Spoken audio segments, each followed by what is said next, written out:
Bonjour à tous, aujourd'hui nous allons étudier la programmation d'un automate MCX de la marque Danfoss. Vous pouvez choisir des modèles avec un certain nombre d'entrées et un certain nombre de sorties. Nous allons commencer par l'ouverture du logiciel MCX Design.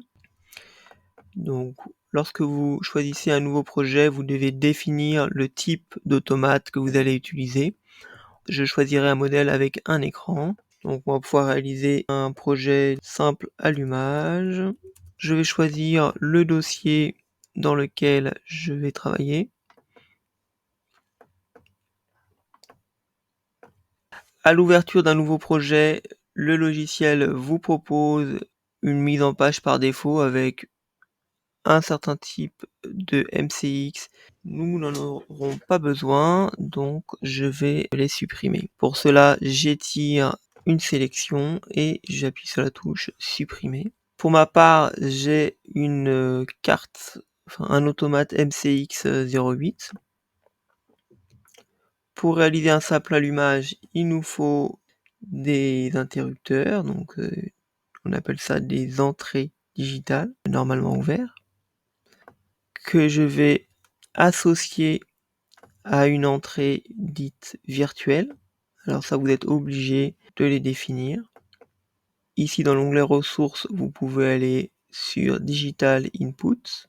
Vous avez déjà deux entrées virtuelles par défaut, mais en faisant un clic droit, vous pouvez en créer des nouvelles. On va l'appeler interrupteur 1 et réaliser une description.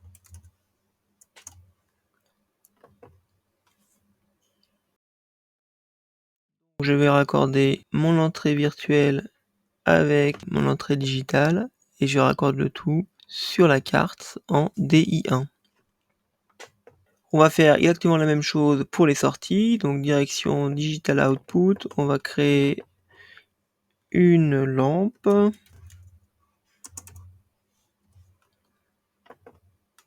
Vous pouvez la mettre en place sur la grille. On va chercher une sortie Digital Output normalement ouvert que l'on raccorde avec notre sortie virtuelle, et nous choisirons la sortie D01 de la carte. Nous avons à présent réalisé notre schéma électrique et nous pouvons basculer dans l'onglet logique. L'idée est d'ajouter dans la logique l'entrée interrupteur et la sortie lampe. Alors on pourrait être tenté de raccorder les deux ensemble, sauf que l'automate MCX utilise ce qu'on appelle un système dit pull-up interne. Donc voici le fonctionnement.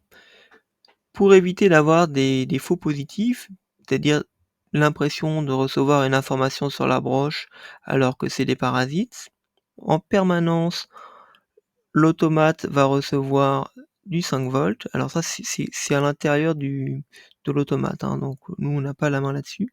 Et lorsque l'on va activer le bouton, on va mettre le 5 volts à la terre et donc on aura notre entrée qui aura une tension de 0 volts. Lorsqu'on va appuyer sur le bouton, on aura une valeur de 0. Donc on va devoir utiliser une fonction dit note qui va simplement inverser le signal. Donc pour accorder la porte logique à l'entrée virtuelle, j'ai simplement à étirer un trait entre les deux parties à raccorder. J'en profite pour introduire les hotspots. C'est une fonction qui va nous permettre de lire une variable. Donc si je raccorde mon hotspot à ma sortie de porte logique, je vais pouvoir lire l'information qui sort de la porte logique. Alors, quand vous cliquez dessus, vous avez à droite l'onglet propriétés et vous pouvez nommer. Donc on va par exemple ici appeler ça état interrupteur numéro 1. Je vais recopier tout simplement ça dans la description. Alors ici il y a des cases à cocher mais on en parlera un tout petit peu plus tard. Je raccorde donc ma lampe au hotspot. En fait, ce point hotspot va nous permettre dans les débugages de savoir où on en est dans le programme. Une fois qu'on a réalisé la logique, on va pouvoir compiler, donc c'est le bouton qui est ici, c'est-à-dire qu'on va traduire notre logique graph7 en langage machine. On a un message de confirmation, on peut aller maintenant démarrer le menu de debug, donc c'est un sorte de simulateur de MCX, et on va pouvoir tester notre programme. Lorsque l'on ferme l'entrée numéro 1, on s'attend à voir la lampe s'allumer. Voilà, donc on voit bien que la D01 est allumée, c'est-à-dire le contact est fermé. Je vous propose de réaliser un va-et-vient. Alors, pour aller plus vite, je vais vous ouvrir un exemple. Alors, en attendant que ça s'ouvre, je fais un tout petit rappel sur le va-et-vient. Le principe, c'est que le courant alimente la lampe lorsque deux interrupteurs ont le même état. C'est-à-dire s'ils sont tous les deux en position haute, alors la lampe reçoit le courant, et s'ils sont tous les deux en position basse, la lampe peut également s'allumer. En revanche, si on a des positions différentes, le courant ne passe pas. On a raccordé les entrées virtuelles au commutateur NO, qui sont eux-mêmes raccordés au MCX, sur l'entrée DI2 et DI3. Et on a dédié une lampe sur la sortie DO, donc c'est Digital Output numéro 2. Du côté de l'onglet logique, on va retrouver les deux interrupteurs va-et-vient et la lampe va-et-vient.